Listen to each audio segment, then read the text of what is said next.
Hello dear students, in this session let us understand the concept of strain tensor. Okay, so under deformation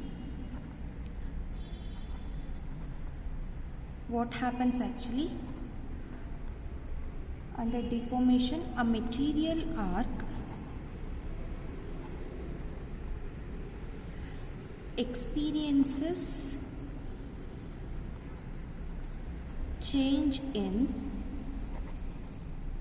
length, also orientation, correct? After deformation the length as well as the orientation or any of the one also changes if you compare that with your initial configuration. So now what we will do here in strain tensor is we will derive an expression. Okay, we will derive expression such that will help us to compute those changes. I have mentioned here that there will be a change in length and orientation after deformation. So in strain tensor we will derive an expression which help us to find out or compute this particular change that we will learn in the concept of strain tensor. We have seen these two relations in stretch under deformation concept. Okay, now using this let us derive the expression for strain tensor. I have used equation 2. So using this I can express eta square as eta a dot eta a, where this a is a unit vector. Okay, so dot product of unit vector gives you 1. I dot I is 1, j dot j is 1, k dot k is 1. So similarly a dot a is 1. You will get eta square itself. So now compare this with your equation 2. In the place of eta a you can write f a naught, correct? So substitute that, you will get eta square is equal to f a naught dot f a naught.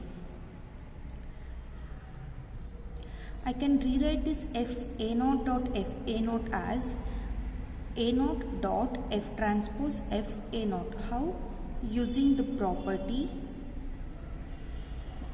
vector a dot tensor a into vector b is equal to vector b into a transpose into vector a. That means in this expression your vector a is f a naught and a is f and b is a naught.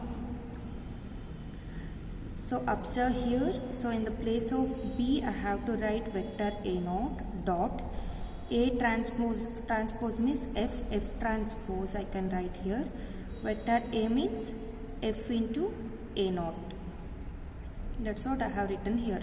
Okay, so now I will write it as a naught dot f transpose f is nothing but I will rename that whole term as c into a naught. This is for my simplicity. I have written c is equal to f transpose f. Okay, so eta square is equal to a naught dot c a naught, where c is f transpose f.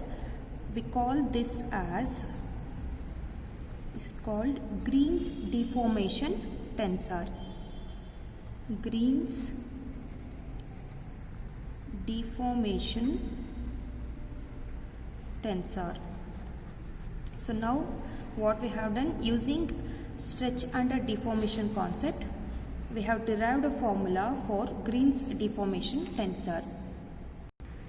We call this C as positive definite symmetric tensor. Okay, why we call like that? Let's see that. What I have written, since Green's deformation tensor is positive definite symmetric tensor, that means you should get C transpose is equal to C, correct? So let's verify that. Can we get C transpose means we have C as f transpose f whole transpose, correct? So this is nothing but F transpose whole transpose into F transpose. So F transpose whole transpose is nothing but F transpose is as it is. That means C transpose is equal to C. So I can say Green's deformation tensor is positive definite symmetric tensor. So this is all about Green's deformation tensor. Now let's continue further. So I will define now G as half into C minus I. This G is nothing but Green's strain tensor. Okay, let G is equal to half into C minus I. Now let us verify whether this G is also positive definite symmetric tensor or not. So for that what we have to verify whether G transpose is equal to G or not. Okay, I will define G transpose now. G transpose is nothing but half into C minus I whole transpose. Okay, so I can write this as half into C transpose minus I transpose. If you take transpose for your identity matrix, you will get I itself. So half into C transpose, since C is symmetric tensor, so C transpose is equal to C. I can write this directly as C minus I transpose is nothing but I itself. So now if you compare with this, this is nothing but my G. That means G transpose is equal to G. From this what you can conclude, your G is also a symmetric tensor and it is called as Green's strain tensor. Okay. Now let's see which notation actually defines the change in length as well as orientation of material arc in your final configuration.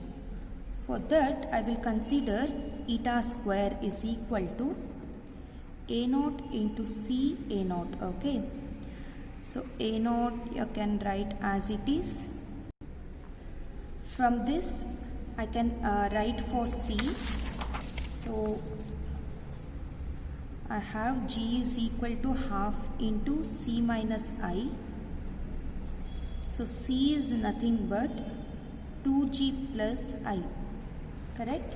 Substitute here 2G plus I into A naught. That means vector A naught into 2G A naught plus A naught dot A naught. So this A naught is applicable for both, correct, 2G as well as I. So A naught dot 2G into A naught plus A naught into I into A naught. So I into A naught is A naught itself. So I have written A naught dot A naught. So now what you will get, this is 2 I have taken here, 2 A naught dot G A naught plus, since A naught is my unit vector, A naught dot A naught is 1. So this is for eta square. If you want for eta, what you will get, 2 A naught dot G A naught plus 1 whole power 1 by 2. This is nothing but your eta. So we have one relation, that is E is equal to eta minus 1. Substitute eta value here, you will get eta is equal to 2 A naught dot G A naught plus 1 whole power 1 by 2 minus 1. So if E is very small, what will happen? Your E square will get even more lesser value, so you will neglect E square, correct? If E is very small, then E square can be neglected. For example, if you have a E as 0.5, so obviously 0.5 square is even more lesser value. So what you will do, you will neglect 0.5 square, correct? Likewise, if E is very small, E square can be neglected. So you will get E is equal to A naught dot G A naught. In suffix notation, you can write this as AI naught dot G IJ AJ naught. Okay. So if I write the expression for eta now, what you will get? So E is equal to eta minus 1. So eta is equal to, it will be E plus 1. Correct? So you will get eta is almost equal to A naught dot G A naught plus 1. So from stretch under deformation concept, we have eta is equal to ds by ds naught. I have just substituted the value, and if you take LCM, you will get ds minus ds naught by ds naught. That means here your E represents the change in length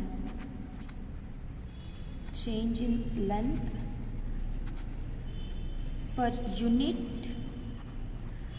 initial length. ds naught is for initial configuration, so per unit initial length of material arc. Okay. So this concept actually refers to normal strain. This is nothing but normal strain. So now you can say E is your normal strain of the considered arc. Okay. Now depending on the value of E, you can come to a conclusion like whether your length is extended or contracted, or whether there is a change in length or it retained the same. Okay, let's see that how we can come to a conclusion about the length. So if E is greater than 0, what will happen? Eta minus 1 is equal to 1. So if E is greater than 1 means eta minus 1 will be greater than 0. This implies eta is greater than 1. We know what is eta. Eta is ds by ds naught. So this whole term will be greater than 1. This means ds is greater than ds naught. That means after deformation your length is extended. So I can conclude that extension of length. Okay. The next case is, let's see what will happen if E is less than 0. Okay. So E is less than 0 means eta minus 1 is less than 0. That is nothing but eta is less than 1. In other words, I can say ds is less than ds naught, since eta is nothing but ds by ds naught. So what you can conclude? Contraction of length or contraction in length. So this is also extension in length. Okay. So one more case we have, that is if E is equal to 0. E is equal to 0 means eta minus 1 is equal to 0. That is nothing but eta is equal to 1. So ds by ds naught is equal to 1 implies ds is equal to ds naught. That means there is no change in length. No change in length. Okay. So this is all about strain tensor. In the beginning only I have told you that using the expression we can explain how there will be change in length as well as orientation. So using the concept of strain tensor, we understood that how we can express the change in length. So now we have to move for orientation, correct? After deformation there will be a change in orientation also. So now we will derive an expression so that it will help us to compute the change in orientation. That is nothing but shear strain. In order to explain the change in orientation after deformation, I have used this figure. Okay, this is initial orientation, that means before deformation the angle difference was theta naught. After deformation the angle become theta. and these two are the material arcs I have considered. Before deformation it is DC and DC bar, after deformation it is DC. Okay, and unit vector was A naught. Here it is A naught and it is A naught bar. After deformation it is vector A and vector A bar. So now using these two figures and using the stretch under deformation relations, let's derive a formula which will help us to compute the concept of change in orientation after deformation. Okay, so what I have written, let DC and DC bar be two arcs of continuum in the two configuration, that is initial and final.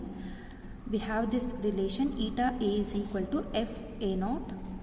If I choose for vector A naught bar, it will become eta bar A bar is equal to F into A bar naught. Okay, so this is also the relation we got from stretch under deformation, that is E is equal to eta minus 1. If I write it for E bar, it will be E bar is equal to eta bar minus 1. Here this A bar as well as A bar naught are two unit vectors in initial and final configurations. Since this theta naught is the angle between DC and DC bar, okay, that is in initial configuration, as well as theta is the angle between the arc DC and DC bar in final configuration. Now using this, that's what I have written here, using this I can define cos theta naught as A naught dot A naught bar. Okay, so this is for initial configuration. Similarly for final configuration you will get vector A dot vector A bar. Now define eta A dot eta A. This will be equal to, so we have derived this in previous section only, that is f of A naught dot F A bar naught. I can write this as vector A naught F transpose dot F into vector A naught bar, because vector A dot A vector B is equal to vector B dot A transpose A. Correct? Using this we have written that. So what will happen to your eta A dot eta A? Sorry, it is eta A dot eta A bar. That's why it is F A bar naught. Okay, so what will happen to this? You will get A naught dot C into A naught bar. This is eta A dot eta bar A. Okay, now you can write this as eta bar into vector A dot vector A bar is equal to A naught dot C into A naught bar. Since it is unit vector, dot product of unit vector is 1. So in the place of A dot A bar you can write cos theta is equal to A naught dot C into A naught bar. So using this you can write, correct? Vector A dot A bar is nothing but cos theta. So eta bar cos theta is equal to, you will get A naught dot C A naught bar. I will call this as equation number 1. This is, you will use this to determine the angular stretch. Okay, so now let's find out what is G. G is equal to half into C minus I. So G is equal to, using suffix notation you can write it as Cij minus delta Ij. I will call this as equation number 2. Cos theta naught is equal to vector A naught minus A naught bar. So cos theta naught, using vector suffix notation you can write this as Ai naught, or this is dot Ai naught bar. Now substitute equation 2 and equation 3 in your equation 1. You have to write equation 1 in suffix notation. In suffix notation, what you will get? Using equation 2, write the expression for Cij and substitute here. So you have ai naught dot aj naught bar, substitute the values here. So substitute 2 and 3 in 1. Okay. After substitution, you will get eta bar cos theta is equal to 2 into gij, this g in suffix notation, plus delta ij into ai naught aj naught bar. So this is nothing but 2 gij ai naught aj naught bar plus delta ij ai naught aj naught bar. So delta ij, if I is equal to j, you will get a value 1, correct? This will become 2 gij ai naught aj naught plus, if I is equal to j, delta ij is 1, so we will get ai naught bar.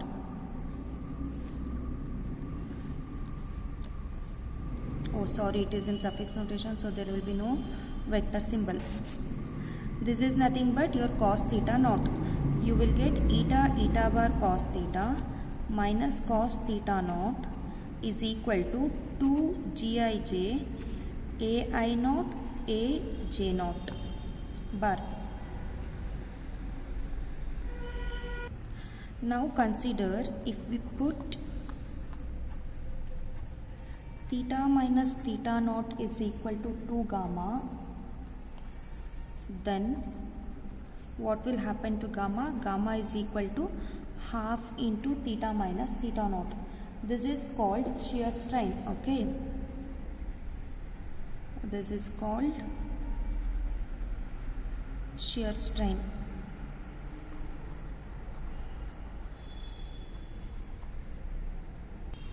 Where your gamma represents half reduction, half 1 by 2 it is there, right?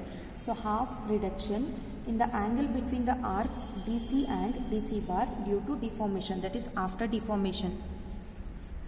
Where now consider from one of the relation we have used previously, eta a is equal to fa naught. Apply F inverse on both sides. Okay.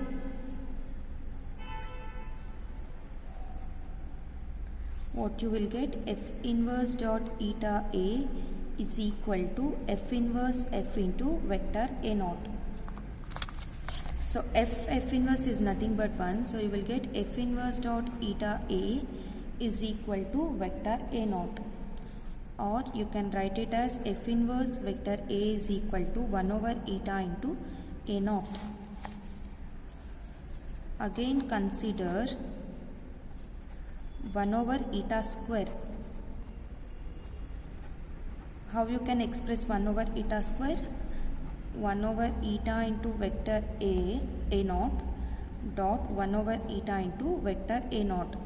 Because a naughts are unit vector, so dot product of unit vector is 1. So 1 over eta into 1 over eta is nothing but 1 over eta square. Now 1 over eta square is equal to F inverse vector a dot F inverse vector a. Again you can write this as vector a dot F inverse transpose into F inverse vector a. Why? Because vector a dot a b vector is equal to vector b into a transpose vector a. Using this notation you can write it like this. So you will get vector a dot f into f transpose whole inverse into vector a. Now I will call this f into f transpose as b, some b. So you will get b inverse into vector a as 1 over eta square, where b is equal to f into f transpose and b inverse is F into F transpose whole inverse, and we will call B as B is a finger deformation tensor. Finger deformation tensor. And B inverse is called as Cauchy deformation tensor. Cauchy deformation tensor. So now, as we have did in strain tensor, I will define a new term called A. A can be defined such that half into I minus B inverse. Okay, where A is called as Almancy tensor. Almancy tensor. This is a special type of tensor. Okay. This is all about strain tensor and shear strength. So using these two concepts, you can easily find out the change in orientation as well as length after deformation. In the next session, let's discuss the concept of strain displacement relation. Thank you.